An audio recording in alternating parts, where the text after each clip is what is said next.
sou Fabiola Rubas Giroto, tenho 34 anos. A gente está no assentamento 1º de Maio, em Curitibano, em Santa Catarina. A minha família sempre foi uma família de camponeses. Os meus bisavós eram caboclos aqui de curitibanos, que hoje pertencem à região ali de Matos Costa. Como eles eram poceiros, eles vão sendo expulsos daqui pela Guerra do Contestado, né? Então, meus avós já nascem quase praticamente sem terra, né? E depois o que eles tinham não era suficiente para os filhos sobreviverem, né? E aí, então, o meu pai já casado com minha mãe, decide entrar na luta pela terra em 87, se não me engano, né? Ele já tinha um irmão mais velho. E aí a gente inicia essa história de luta pela terra que leva muitos anos, né? Até a gente conseguir se estabelecer aqui.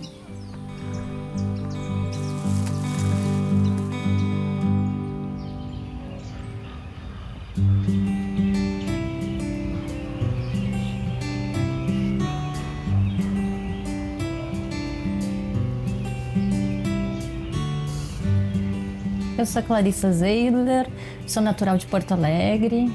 Sempre fui muito conectada com as plantas, né, especialmente as medicinais. Com a vinda aqui para Lomba Grande, né, com a possibilidade de estender esse plantio, a gente começou a aprofundar um pouco os trabalhos com as medicinas, né, com as destilações, a produção de óleos, de hidrolatos. E a partir dessas matérias também, a gente consegue produzir os biocosméticos. E também como uma forma de geração de renda aqui para nós, o sítio, né? Que a gente consegue beneficiar, então, as plantas medicinais, né? Agregar um valor e isso retorna para a gente, né?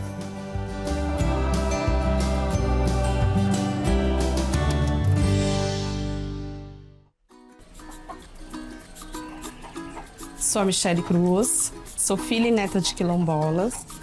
Meus pais nasceram em Quilombo, em Minas Gerais.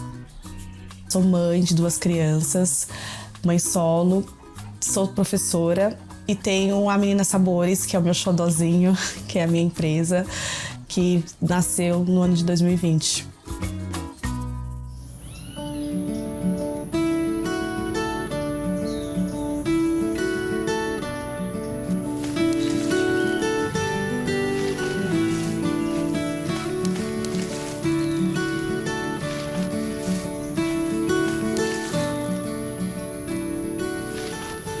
Meu nome é Yuri Stapp, sou morador aqui da região de Biúna, São Paulo, uma região de serra aqui.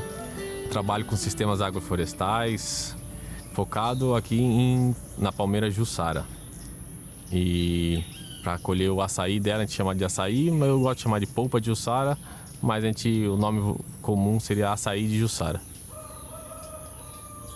Eu estudava engenharia química na USP. Aí um dia eu tomei a decisão de ir morar no sítio da minha família, então eu abandonei o curso de engenharia e vim morar no sítio, no primeiro sítio que eu morei, no sítio da minha avó, que é a do meu pai agora.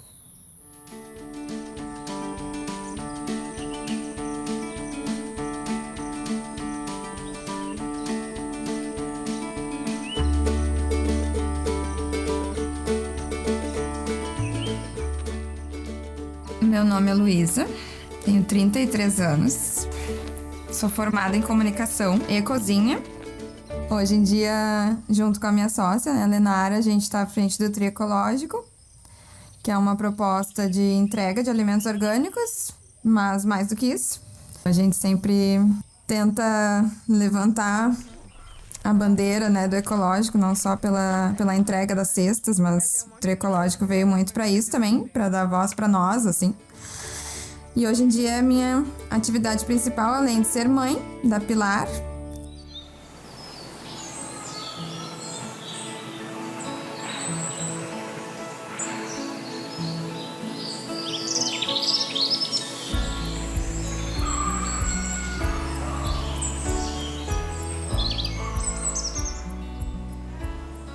Sou Maristela Canepele, sou sócia e gestora dos orgânicos da Mantiqueira. Nossa empresa ela começou em 2000 como uma associação, depois fundamos a empresa em 2003. E o propósito nosso era viabilizar a agricultura orgânica, apoiando o produtor, mas organizando a comercialização de forma justa, né? Trabalhar é quase que um sonho impossível, todo mundo fala, mas remunerar de forma justa e vender por um preço acessível e dar apoio técnico aos produtores. E somos também facilitadores da certificação orgânica. O orgânico é a produção de um alimento limpo. Para além disso, tem que ser um alimento que nutra, que tenha ali todos os nutrientes, e isso vai se dar com um solo que esteja biologicamente vivo, com todos os minerais que precisa para que a planta absorva e, consequentemente, a gente absorva depois, né? Acho que o produto orgânico, para além, né, de ser um alimento, um produto que não tem veneno, né, ele é um produto que agrega na saúde e na vida, né? Às vezes a gente alimenta, né, por mais que seja uma fruta linda, mas não vai ter os nutrientes ali, né, dependendo da forma como ela foi cultivada.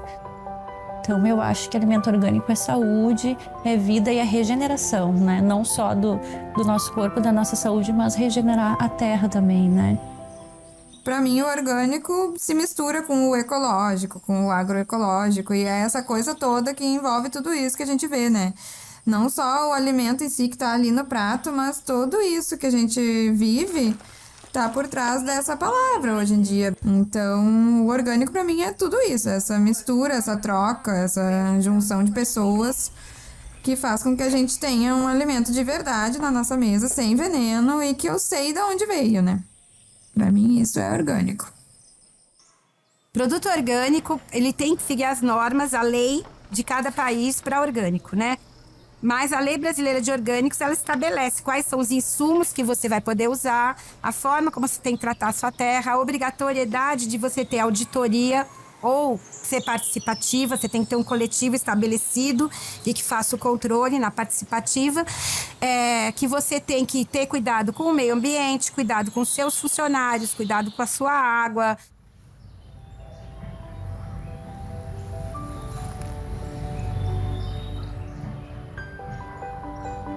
Esse sempre foi um projeto meu e do meu companheiro, né? De poder viver num lugar mais tranquilo, né? De poder compartilhar o bem viver. Acho que isso resume bem aqui o nosso propósito aqui do sítio, né? Então era um projeto bem antigo e que na pandemia, assim, foi a brecha que a gente encontrou para conseguir fazer essa transição, né? Da cidade aqui para o campo. A gente vendia as ervas, os temperos, e a gente sentia que não estava gerando renda, né? Era toda uma energia colocada ali de tempo, de dinheiro, de horas, de vida, assim, por um retorno muito pouco, assim, né? Então, a gente pensou que a gente precisava beneficiar essas plantas, né? E que talvez com isso a gente conseguisse agregar um valor, né? A minha família, a gente veio para cá em 97. Depois eu saí com 16 para 17 anos para estudar, me graduei em administração, contribuí muito com cooperativas nossas de assentados de Santa Catarina e associações. Aí depois fiz uma pós-graduação em artes pela UDESC, num curso de Pronera. E em 2017, eu e o Gustavo, meu companheiro, a gente decidiu voltar para fazer uma casa de bioconstrução, fazer uma casa de barro e produzir nosso próprio alimento. Essa era a nossa primeira intenção. E depois de uma visita do Gustavo na Lapa, nos assentamentos onde a gente tem agroflorestas com mais de 20 anos, a gente iniciou a nossa agrofloresta. E aí a gente foi expandindo desse produzir só para nossa alimentação e hoje a gente vive só da produção das coisas da terra. Eu era cozinheira, né, de restaurante, e ali eu comecei a ter contato com os alimentos orgânicos, né. Eu também não consumia nada de origem animal, então fui me aproximando mais da questão dos vegetais orgânicos. Foi diferente para mim a questão de começar a ter contato com os agricultores, porque eu trabalhava num restaurante em que eles nos entregavam as cestas, eles mesmos, então eu comecei a ter essa, né, encurtar a distância, né, e aí esse encurtamento de conhecer realmente quem plantava o que eu estava consumindo começou a virar importante na minha vida, assim, uma prioridade mesmo. Eu conheci a Lenara fazendo feira, cada uma com os seus produtos, e a ideia foi surgindo muito para criar uma plataforma para vender as nossas coisas. Eu produzia pães, bolos e algumas coisas congeladas, a Lenara os fitoterápicos e algumas e geleias, enfim.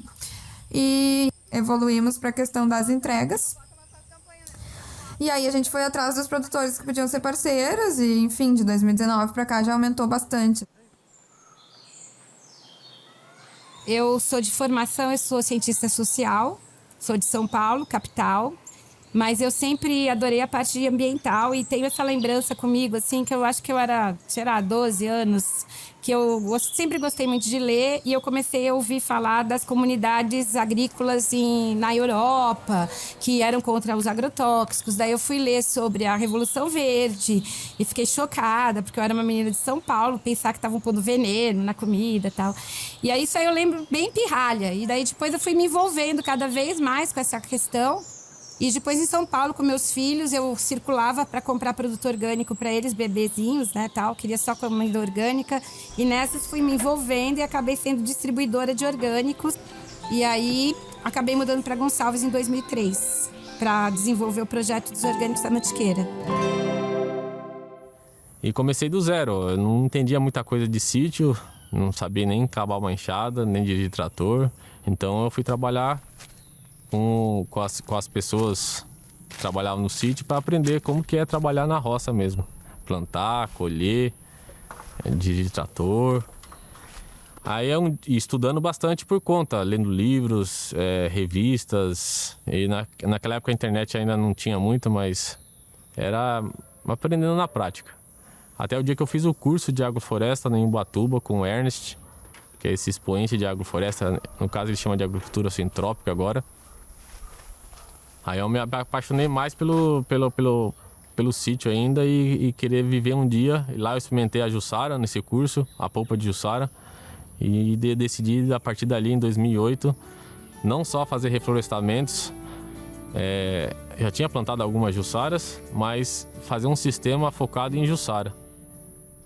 Os meus pais, eles são agricultores, né? Eles nasceram numa roça, então eles aprenderam a cuidar da terra. Meus avós também, eles moram ainda lá, minha avó mora lá. Então esse cuidado com a terra, esse amor pelas plantas, pela natureza, eu herdei da minha família, do meu pai e da minha mãe. E eu aprendi muito, porque eu passei muito tempo na roça, muito tempo lá com meus pais. Vi muito esse aprendizado, sabe, de valorizar tudo que vem da terra. Sempre tive contato com a natureza, as frutas da época, sempre entendi essa questão do ciclo, né, da vida. Então eu aprendi também a cozinhar com as minhas tias, com a minha mãe, com a minha avó. Elas são quituteiras, são doceiras, né? Então minha mãe sempre fez doce para fora, salgados. Ela também já chegou a vender, né? Uma época quando a situação estava bem complicada financeiramente, para complementar a renda. Ela fazia salgados, fazia doces. Cozinhar para mim é um ato de político, eu falo, né? Não é só cozinhar. Para mim ali é um momento de você se entregar, é um momento de você levar algo para alguém, é transmitir uma mensagem. Eu vejo a comida como uma questão de afeto. Para a gente falar em fazer agroecologia, falar em recuperação ambiental, em aquecimento global, aqui no nosso território perpassa por a gente conversar com os indígenas e aprender com eles. E aí a gente vai aprender não só a como manter essas plantas, mas também como usar. E aí, porque a agrofloresta é isso, né? Tu olhar uma floresta, ela é cheia de vida e tá tudo ali junto, né?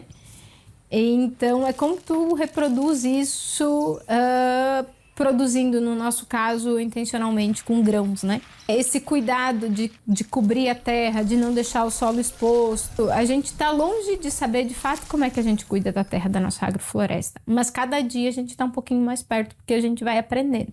E esse aprender, sim, ele vai vir com muito conhecimento da academia, vai vir com conhecimento dos ancestrais, mas ele vai vir eu olhando para aquele território ali.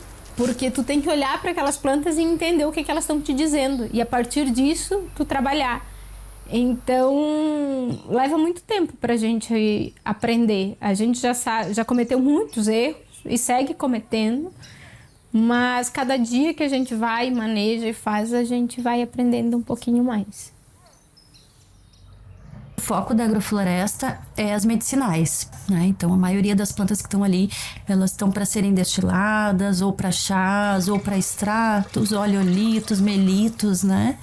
A gente trabalha com diversas possibilidades de apresentação dessa planta, assim, né? Porque também dependendo da finalidade que a gente quer com a planta, a gente vai conduzir ela de uma forma ou de outra, né? A gente anuncia pelo Instagram, né? A nossa ferramenta, assim, de divulgação, né? E a gente faz entregas também nas casas das pessoas. A gente participa de um projeto chamado Banco do Tempo, aqui da Lomba Grande, né? Que é um projeto que reúne pequenos agricultores da região com as suas produções, e de 15 em 15 dias as gurias fazem entregas, né? Então a gente tá junto compondo esse grupo, os nossos produtos estão lá. Tem algumas lojas também, alguns lugares que a gente deixa eles, né? Mas é tudo no miudinho, assim, né? A comercialização dos produtos, ela é um pontinho, assim, de geração de renda, assim, né? A gente também tem trabalhado com vivências, com oficinas, né? Também para geração de renda, mas porque a gente considera de extrema importância, assim, poder compartilhar o saber, assim, né? Uma via de mão dupla, assim, de trocas, né? Os pedidos são todos feitos via WhatsApp. A gente mantém, inclusive com os consumidores, essa relação próxima. Tem uns que viraram amigos, assim, tipo, e a gente mantém por mais que o trabalho seja meio mecânico já, a gente mantém uma comunicação bem mais íntima, assim, com alguns, né? Claro que tem outros que não, né? Mas tem os consumidores que consomem toda semana e a gente já conhece também, filho, família, sabe, né, da vida. Então a gente prioriza fazer isso por WhatsApp, por enquanto que a gente consegue ter essa aproximação, né? Tá aqui na nossa garagem, que é onde a gente monta as cestas, né? Traz todos os itens que vão nas cestas. E aí a gente vai montar pacote por pacote de cada cliente que a gente vai entregar à tarde. Tudo orgânico, certificado e local, no que diz respeito aos frescos, tudo é local e colhido no dia, né? Tenho produtos aqui que vêm do sul de Minas, aqui de Gonçalves, mais as folhagens hoje. Morango vem aqui do Córrego, que é uma cidade colada a gente. As bananas a gente recebe de São Bento, que é outra cidade colada com a gente. Paraisópolis, Luminosa. Temos aqui em Camanducaia, produtor, que acabou de deixar aqui também, que são algumas verduras, rabanete, em uma época do ano ele tem tomate. Temos as batatas, elas vêm de perto de Pouso Alegre, cenoura vem perto de Pouso Alegre também. A gente tem assim, e depois a gente tem as coisas que a gente não produz, que a gente traz ou do Rio Grande do Sul ou do interior do estado de São Paulo. Temos as frutas tropicais da Bahia, que a gente recebe deles, mamão, manga, melão, melancia, né? Essas coisas vêm mais da Bahia ou do Nordeste. E então hoje a gente recebe de vários produtores do Brasil, só que a gente ainda tem uma produção significativa nossa, de batata, de abobrinha, de tomate, Então o que a gente faz? A gente complementa, os caminhões nossos vão cheios e eles voltam cheios. A minha empresa chama Jussara Vida Verde, porque o sítio chama Vida Verde e a Jussara é a planta que mais tem aqui no meu sítio, eu acho. Então a gente despolpa, a gente colhe os cachos, a gente se despolpa ela, faz todo o processo de higienização e tira a polpa grossa da Jussara. E a polpa grossa da Jussara é a base para você produzir outros produtos. Uma geleia, um sorvete, que nem eu já fiz outro dia, um sorvete que foi só inhame, Jussara e açúcar. Fica um sorvete perfeito, o sorvete. E, enfim, pode botar jabuticaba, maracujá, sempre focado com frutas da Mata Atlântica. Então, a Jussara dá para vender só a polpa, que nem eu vendo atualmente, ou fazer os derivados, geleia, sorvete, geladinho, enfim. Eu produzo licores, que foi meu primeiro produto, geleias e doces caseiros, tipos de roça. São doce de leite, doce de amendoim, doce de abóbora, cocada. A nossa produção ela é toda da agricultura familiar, né? Não temos utilização nenhuma de agrotóxico, nenhum tipo de veneno. Todo tipo de cuidado, quando tem algum caso, né, que precisa ter mais atenção para a planta, meu pai usa totalmente um produto natural, através das ervas mesmo, das folhas. É um processo mais orgânico, né? A gente tem muito essa preocupação. Menos veneno possível, né? Mais natural. Aqui nós temos mexerica, temos alguns pés de mexerica, banana, temos jambo, jabuticaba, alguns legumes, abóbora, cheiro verde, cebolinha, alface, mostarda. Temos algumas plantas aqui também medicinais, né, que a gente utiliza muito para religião, algumas folhas e ervas sagradas. Tem os capins, citronela, capim-limão, manjericão, lípia-alba, mil-ramas. A gente tem pimenta da Jamaica, aroeira pimenteira, eucalipto, camomila. A gente começou a catalogar as plantas. Não conseguimos catalogar todas, mas já chegamos mais ou menos 50 plantas, assim, né? Como a Jussara não necessita de adubações, nem de calagem, ela não exige adubações químicas, nem pulverizações, porque o que ela gosta é umidade e matéria orgânica. E o sistema simples de agroflorestais vai fornecer isso para ela, sem necessidade de aporte de nutriente ou esterco, ou até esterco, pode ser até orgânico, mas não precisa. A Jussara só precisa de deixar ela viver no ambiente que ela é nativa, né? Poucas pessoas conhecem a Jussara pelo o potencial do açaí dela, né? Do fruto dela como um alimento mesmo.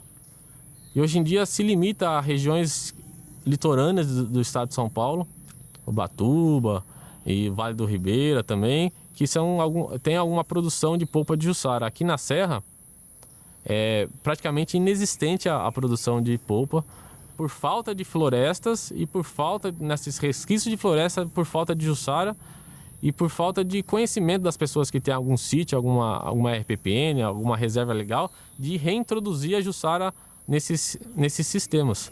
Vamos supor assim, essa planta mais abundante frutífera assim, da Mata Atlântica era a Jussara. Você não vai encontrar agrupamentos de jabuticaba, de cambuci, mas devido à extração do palmito, ela praticamente entrou em extinção, juntamente com a própria Mata Atlântica, né?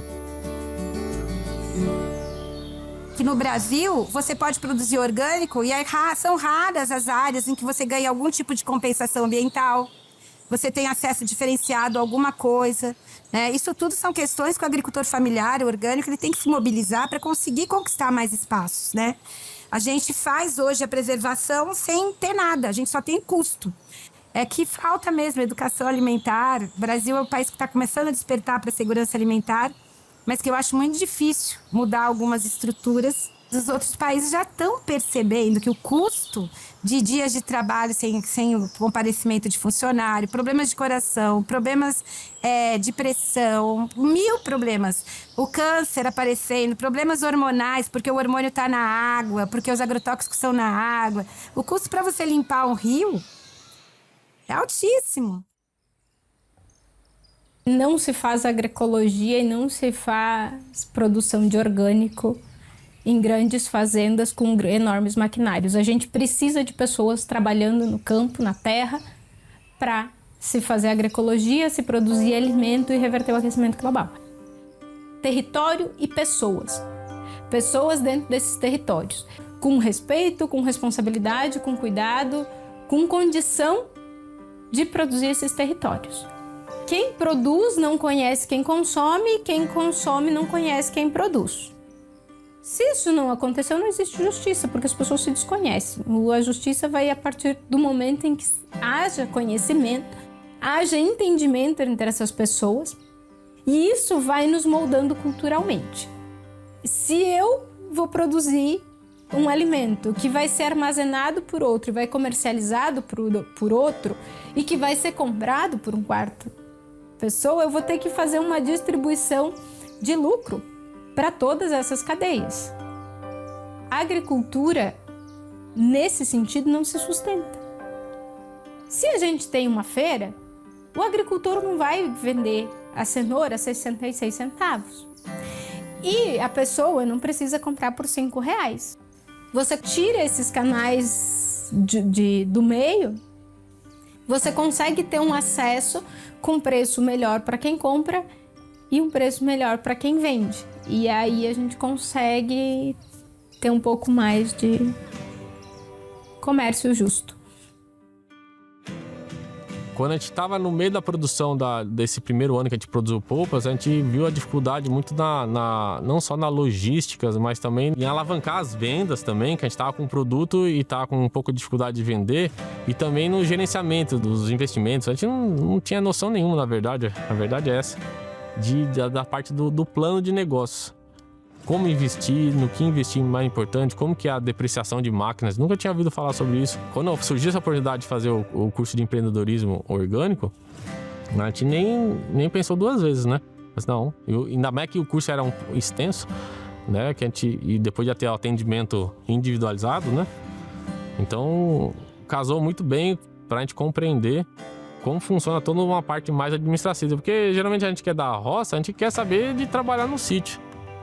E se dedica muito pouco à parte burocrática, que é importante. O produto você vai fazer com excelência, mas toda a parte do marketing, para saber se aquilo está sendo viável economicamente, isso tem que se tornar sua renda. Então o curso veio justamente para focar em cada situação. É no marketing, é na logística, é no fluxo de caixa, é no tintim por tintim, para a gente fazer o plano de negócio e falar assim, não, realmente dá certo se você... vai dar resultado se você fizer assim, assim, assim, assado. Vai dar o resultado que você espera. Sempre procuro aprimorar, melhorar, né, a minha empresa, o meu negócio. E foi procurando alguma coisa para inovar, para fazer diferente, para chamar mais a atenção do cliente, até mesmo para aprender, né? Eu vi que eles estavam com inscrição para fazer processo de aceleração, né, do negócio. E eu falei, não, eu preciso, né? Até mesmo que eu estava com dificuldade em gestão financeira, eu tinha muita dificuldade, né? E foi com eles que eu consegui fazer parcerias, né? Tinha muito receio de ir atrás das pessoas para conhecer a minha empresa, para acreditar no meu produto. Então eu tinha esse receio. E lá eu escutei muitas histórias, né? De muitas pessoas que estavam no mesmo barco do que eu. E às vezes com dificuldades que eu já tinha superado. E com outras dificuldades que eu não tinha superado. Então lá eu aprendi a fazer parcerias, tive aulas. Então é um curso muito bom, muito humano, e lá eu tive esse contato com outras pessoas que me fortaleceram mesmo. Então foi uma oportunidade muito boa para crescer o meu negócio, para expandir a Meninas Sabores, para a Meninas Sabores conquistar, né, cada vez mais clientes. A própria questão das vivências, né, surgiu depois, né, de iniciar esse curso. A gente está começando a tentar fazer a certificação também, né, do nosso plantio. A gente também está tentando fazer o projeto de uma pequena agroindústria, né, um pequeno laboratório, né, para a gente ter o espaço destinado só para fazer esse trabalho com as plantas, com as destilações e o armazenamento, né, dos produtos. O curso ele ajuda a gente a perceber alguns gargalos que a gente não estava percebendo. Ajudou muito na questão de logística, por sempre foi uma coisa que eu não gostei, nunca curti muito, então acabava que não olhava como deveria olhar. Então auxiliou muito e inclusive vai auxiliar justamente nos próximos passos, né? Pra gente ter uma ideia, a gente tá querendo fazer a cozinha e tal, mas o que a gente investe primeiro, como... Então, tendo o plano de negócio pronto, eu vou ter essas respostas. Ter mais certeza na tomada de decisão do investimento. A polpa de Jussara, e os derivados dela, seja sorvete, seja iogurte, seja geleia, teria um potencial absurdo, porque ela condiz com a preservação, porque ela quase que não tem como plantar ela em monocultura, assim, a pleno sol, que nem uma plantação de próprio açaí, ou milho, ou banana. Ela exige um ambiente um pouco mais florestal. Então, seria, nessas reservas legais, seria até um incentivo econômico para as pessoas reflorestarem, preservar essas áreas legais, APP, APA. O mundo não precisa produzir com veneno.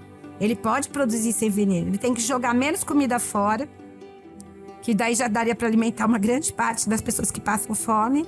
E ele tem que organizar a produção, né? E apoiar quem faz a produção limpa.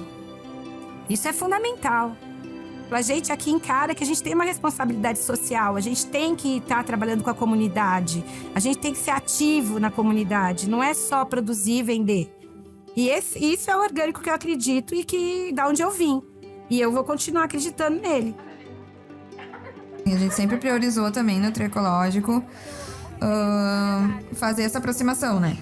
São amigos, sabe? São pessoas que a gente prioriza estar na comemoração de aniversário, né? Conhecem a nossa família. No final do ano, quando a gente tá de recesso, a gente vai igual na casa deles pra sentar e tomar chimarrão sem tempo pra ir embora. O seu sangue toda semana é assim. A gente sempre fica muito tempo aqui e sai atrasado. Todo o movimento, assim, que a gente tem vivido dentro do Tricológico é coletivo, assim. E o nosso próprio, assim, também. Se vocês forem ver hoje, toda a nossa família tá aqui. E até o Tricológico, pra acontecer, exige uma grande rede de apoio da nossa família. Do meu companheiro, da mãe da Lenara, das nossas filhas, que é com quem a gente vive, né? Ele não aconteceria sem essas pessoas também. Então, ele é coletivo daqui pra fora, né?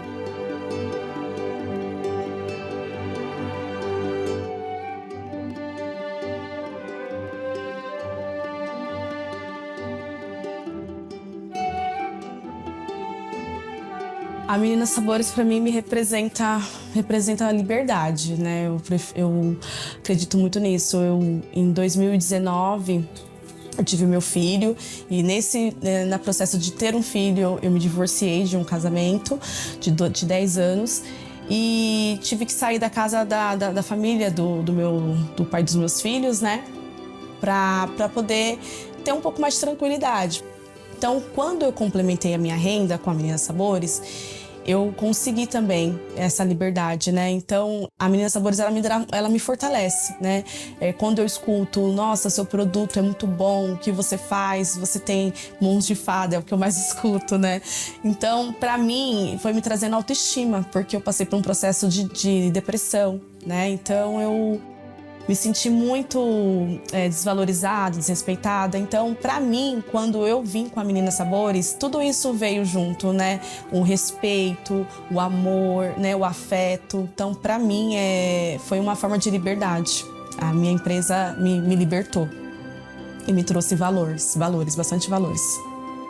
Tudo que eu produzo, eu consumo. Esse foi o motivo que a gente veio pra cá. Produzir o que a gente queria, o que a gente ia consumir. E o que a gente consome, que a gente não produziu, é dos vizinhos.